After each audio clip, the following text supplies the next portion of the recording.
Well, this is some of the rejects off of that pour. Told you I had a big old grate. It didn't quite make it. I'm not going to do that again. There's way too much work involved in that for the price. This one, can't remember right off why I rejected that. Yeah, I do. Looks like some sand broke off and went down in there. And then I got an order for a square, and we're out of stock, so I'm trying to hurry up and get a new square cast for that customer. Some of the stuff that made it, I've already started stress relieving some things, but this is what they look like right before they go into stress relief. There is some ash still on them, but that's going to pop right off as they get stress relieved, get heated up, and then cool back down. This casting right here, we're still working on. I finally got a chance to pour it. Now I know what to do on the second one to make sure we have a successful casting. This is the one that I burned out of the sodium silicate mold, quite a while ago. And as you can see, we even cast a dovetail in it. But that looks rough, and I'm probably not even going to worry about cutting the risers on this. I just wanted to pour this as an example, just to see what we need to do on the second one. I'm fixing to take the ones I got in the kiln out and put these in. I've already started more molds. The first 3 are 18-inch straight edges. I burned up my 2 flasks to make 5 at a time. So we're making 3 this time. And when things slow down, I'll get another 2 flasks built. Probably more, depending on how many of those sell. In this job, I don't know if the customer, I didn't think to ask if the customer wanted me to mention his name. If he did, I'll plug it into the description, but this is the original casting that he sent. And as you can see, it's a strut for an electric fan, an antique electric fan, along with this little clamp here. And I think what that's for, that goes on the shroud on the outside of the fan. Beautiful fan, by the way, he sent it. So I made 2 different molds of this, just in case one didn't make it. And I'm glad I did. You remember that mold I told you about last week that got rained on and was really wet? Well, that's it. It didn't quite make it. The rest of it looks pretty good, except for that end right there, which is a bummer. And that was the clamp. I didn't even bother trying to grind and clean that up after I saw that. So the steam kept it from completely filling all the way to the tip. Luckily in the other mold, this one did. Turned out looking really good. Apologize for the focus here. We're in the other room right now, so the lighting is not that good. But yeah, I hope the customer will be happy with that. For you guys that are in the restoration, and if you know, one of the things, this might be an original. Yeah, it is. A lot of times, if you try to get screws for restoration projects, they're going to be either stainless, if they're Philister screws, but if you get them cadmium plated instead of stainless, you can dip them in muriatic acid, let them soak for a day or so, and it'll make that junk come off, and then you can kind of wire wheel it, and it'll look like an old original screw. Just for your information in the future, if you're trying to match up old Philister screws, keep that in mind. Originally, this came in a USPS box. We're sending it UPS. I do not trust the post office anymore. If you're wanting to ship junk mail, you know, that's the way to go. But if you've got something that there's only one of in existence, do not put your trust in the post office. They have lost stuff from me countless times, and that costs. If it's a casting, I can remake that, right? It's no sweat off my back other than the extra cost of doing it. Some of this stuff doesn't exist anymore. There is a 50-50 chance if you put something through USPS to ship it to somebody, they're going to lose it. It's not going to get there. Or if it does, it shows up 6 months late. Keith Rucker, fussed at me forever about doing it like that. I'm guilty of it. I used to like their flat rate shipping system. But I'm going to tell you, you know, if you do it the right way, for the same amount of money, if not cheaper, you can actually send a lot of stuff through UPS. If you're going to ship Grandma's ashes to your brother, send it through UPS. If you like your grandmother. I got something else I'm working on. And that part I was just showing you where I melted it out of the sodium silicate mold, this is another one. And I can't say the name of the customer right now, but this is our first attempt. Yeah, I had some metal break off in the back, but they turned out looking pretty good. And I'll do a video dedicated just to this job soon. Right now, I don't know how I can do anything, but I'm not going to start ranting. We got work to do. So this is a part that was sent to me by Monarch Greenhouses. I have done work for them before.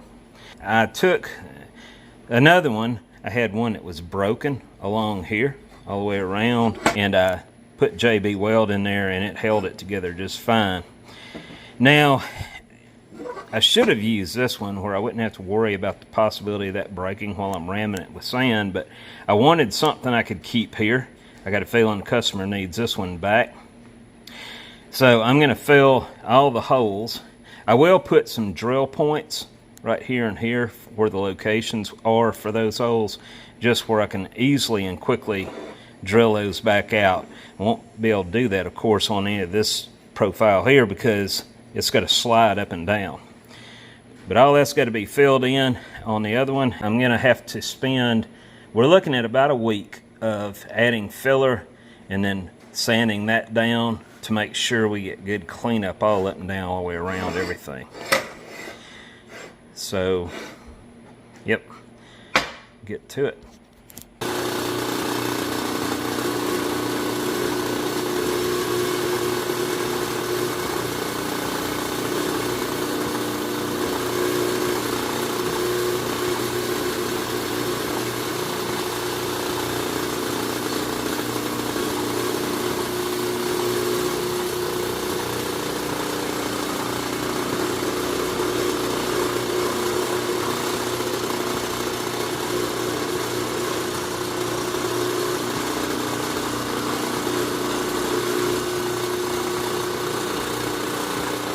So we have got a nice draft angle on this casting, which was extremely rough. There was no way that was going to pull from the sand.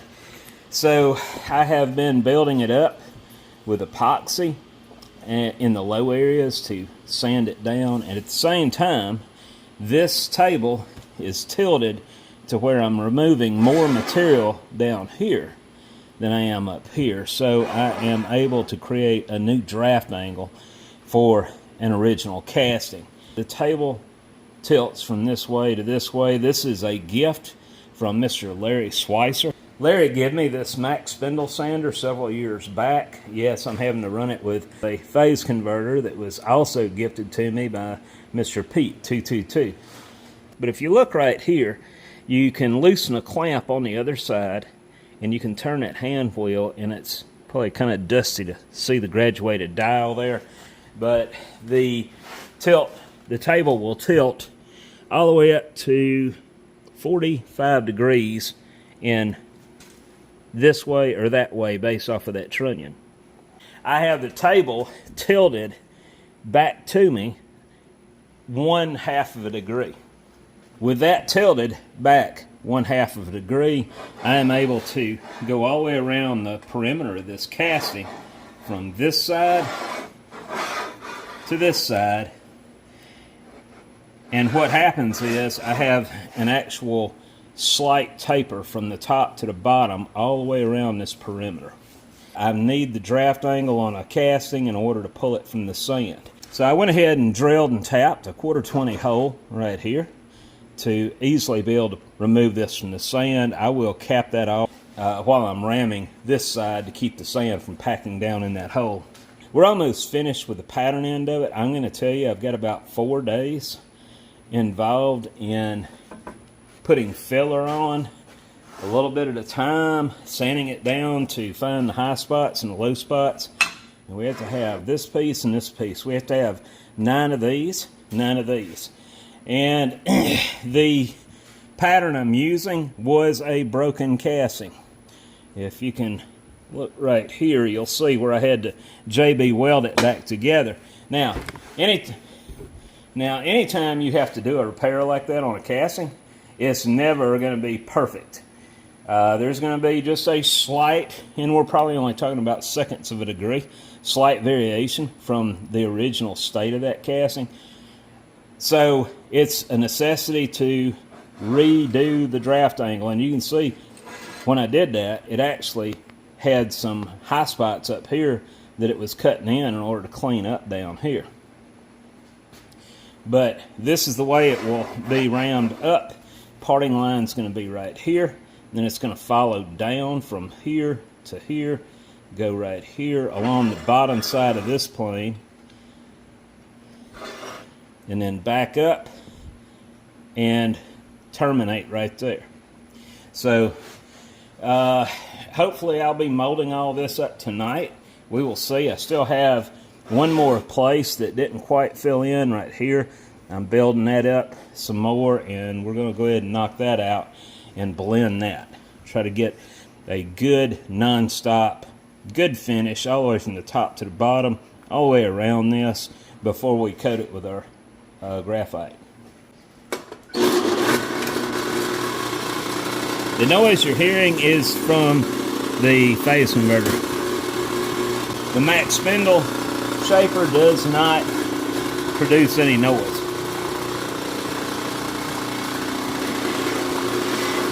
Now, since I got it, I always have to keep in mind, I always have to work off of the south pole of this axis. So I always have to keep the tangent of any radius at 270 or straight south of that axis as I go around here, or I will have a different draft angle in places formed from an ellipse, and I don't want that. So I put our build up right there and just gently ease it up to that. Go straight in.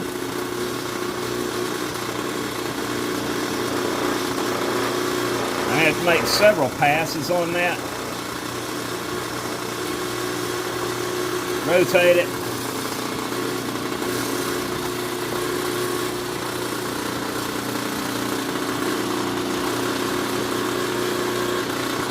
And you can see where it's gently touching now. I'll just repeat this process till I got it all blended, top and bottom.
Looking good. I'm almost there. You can see that.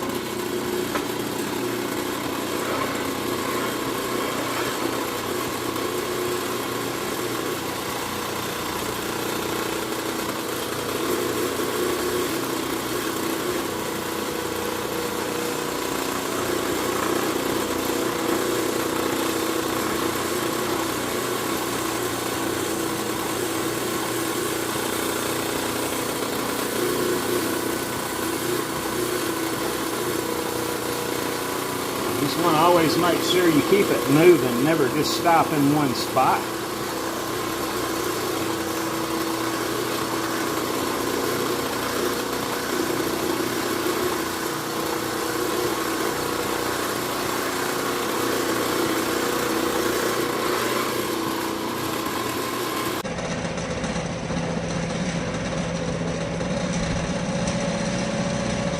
A little more.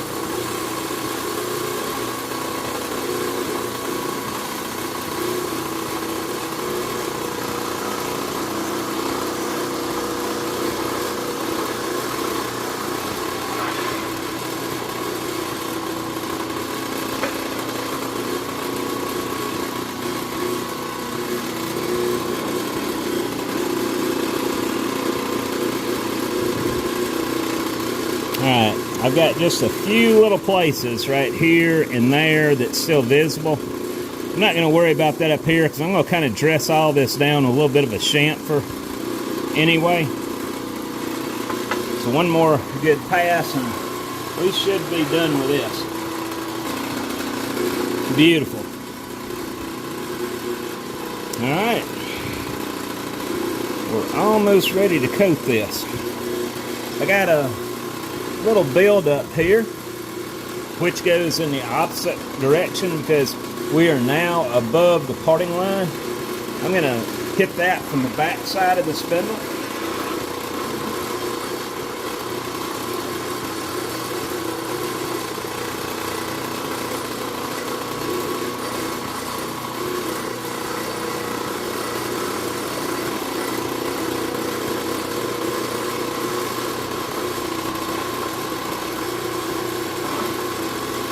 That's good.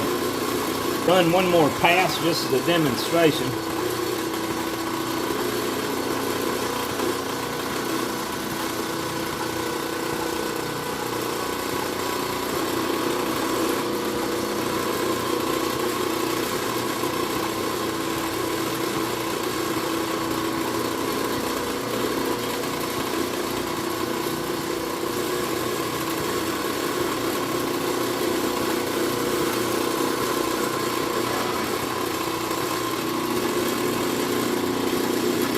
Then I'm going to go down, I'm going to just kind of blend all this with a little bigger radius. Probably kill the, never mind, I got it. The spindle, like I said, it leans this way, creating a wedge effect if you're keeping it right there and right there on the south pole of this axis. Now, when you go above the parting line, the draft angle reverses and goes the opposite way. That's why we go to the north pole of the axis of that spindle now, because it has reversed the draft angle to where it's blending it this way, just to provide ease of pulling this from the mold. This piece here is not going to be that big of a deal, but there was some very rough areas right here on the inside of that wall that I had to fill in because of the pitted rust. That was going to tear loose in the sand if I tried to pull it the way it was earlier. So I'm going to hand dress some spots and get it to blend a little better, like right here and like right there, just to give it more of a appealing profile. Now, I messed up. I didn't catch this spot right here. I got some filler that protrudes right there. Let me knock that down real quick while I got everything set up. I don't have to do anything but lightly touch it.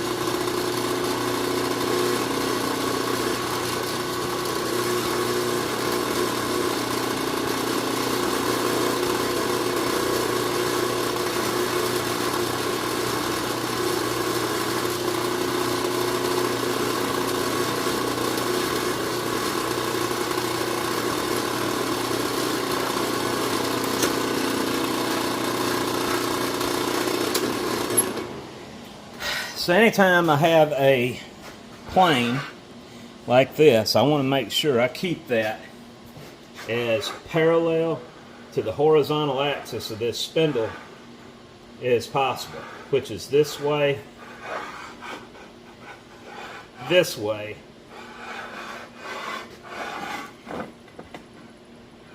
this way,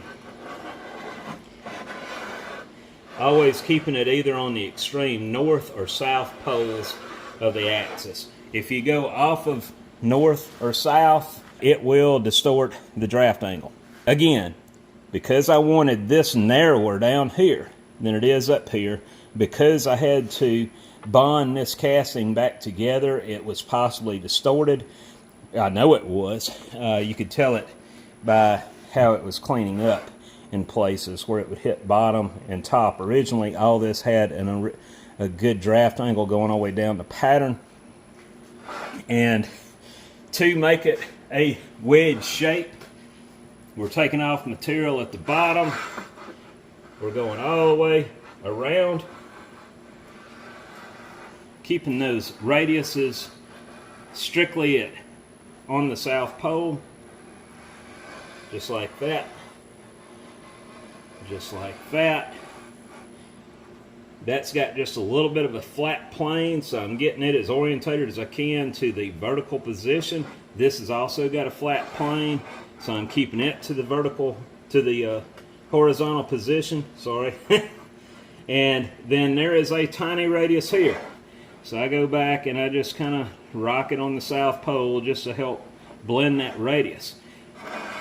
And I'm always staying on the south pole for this part of that parting line. This is also a little bit of a flat, keeping it straight in line, going around the south pole on that radius. Then as it transitions into this radius, I immediately start bringing it around like this.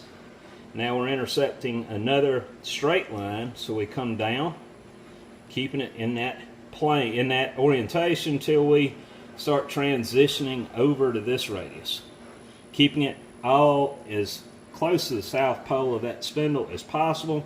Again, a straight line, radius, straight line, radius, tiny radius, not much, and then just down to that part. Now I got to stop right there because the draft angle flips on me from here all the way around, so that means I have to go to the north pole now and start there.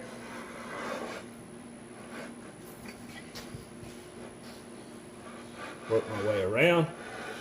If there's any flashing, anything that could mess me up there, bring it around, straight line.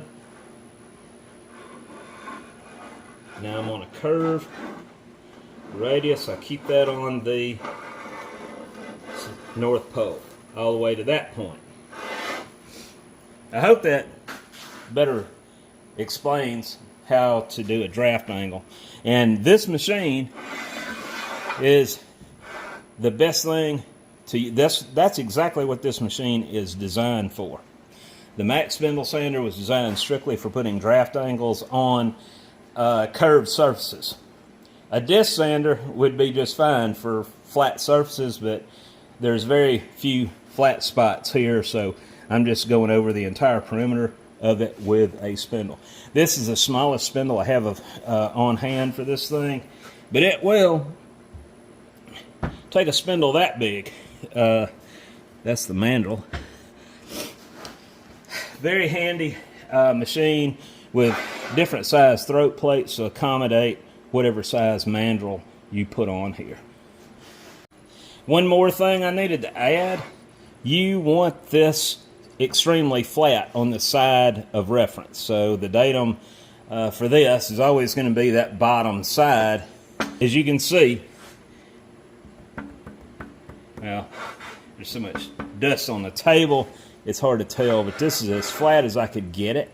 Anytime I'd put another layer of filler on there, I would have to go back and flat sand this, make sure no obstructions kick this up, because it would be a huge disaster to have even a a couple thousandths thick particle hold this up while you're trying to sand that draft angle, it would probably throw the draft angle completely out if that were raised at all. So in between sanding, so each time this is has had filler added to it, it has to be flat sanded every time. Hopefully these are going to go quickly.